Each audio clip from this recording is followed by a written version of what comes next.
O presidente do INEP, o instituto que elabora e aplica o Enem, explicou aos deputados da Comissão de Educação da Câmara que as questões aplicadas no exame desse ano foram elaboradas entre 2012 e 2021 e que todas obedeceram normas e o conteúdo de referência estabelecidos em 2009. Manuel Palácios contou como é o processo de elaboração das provas e que os casos de confusão em locais de prova não ocorreram por falhas dos organizadores. O Enem é aplicado em 1.750 municípios, não em todas as cidades brasileiras.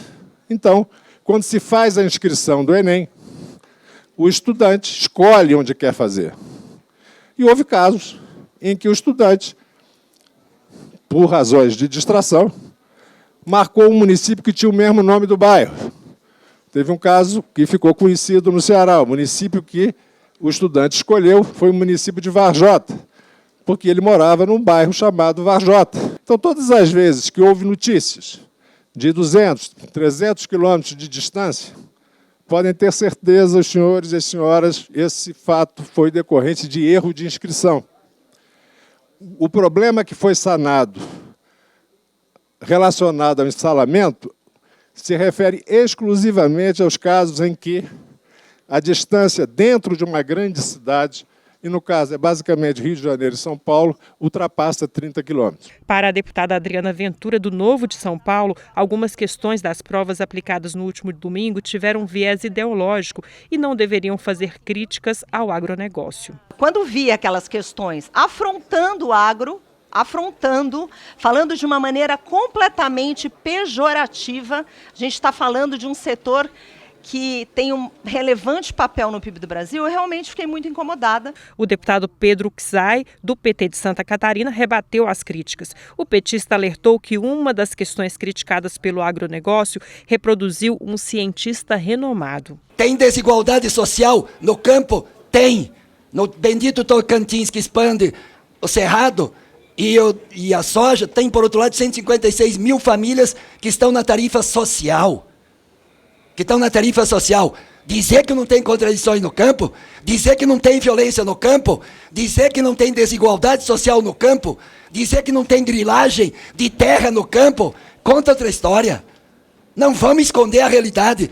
Vocês querem mostrar uma única realidade. O capitão Alberto Neto, do PL do Amazonas, também criticou as questões. Ele mencionou a questão que falou da música de Caetano Veloso. São questões totalmente com vários sentidos, não tem uma resposta muito clara.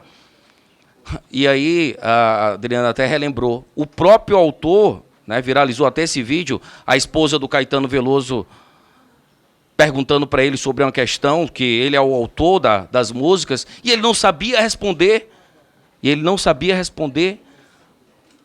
Uma própria questão que ele criou, que ele compôs as músicas. O presidente do INEP respondeu que os professores que elaboraram as questões do Enem foram selecionados até o ano de 2020. Manuel Palácios afirmou que a resposta correta das questões não depende da visão de mundo ou de concordar com o autor, mas da capacidade de interpretação do aluno. O argumento desenvolvido pelo autor, a notícia publicada por um órgão de imprensa, o que se pede no comando do item é que ele manifeste, ao assinalar uma resposta correta, que compreendeu o argumento do outro. Vários dos itens constam do comando na opinião do autor. O que se quer é avaliar a capacidade de compreender o pensamento do outro. O que se quer é avaliar a capacidade que tem um estudante de compreender uma notícia, de comparar dois textos. Esse, sim, é o objetivo da questão. É claro que o Enem não demoniza o agronegócio, é claro que o INEP não demoniza o agronegócio, é claro que todos reconhecemos a imensa importância do agronegócio no país, mas isso não precisa ser dito, isso é um tanto óbvio, não me parece que seja um tema relevante nessa discussão.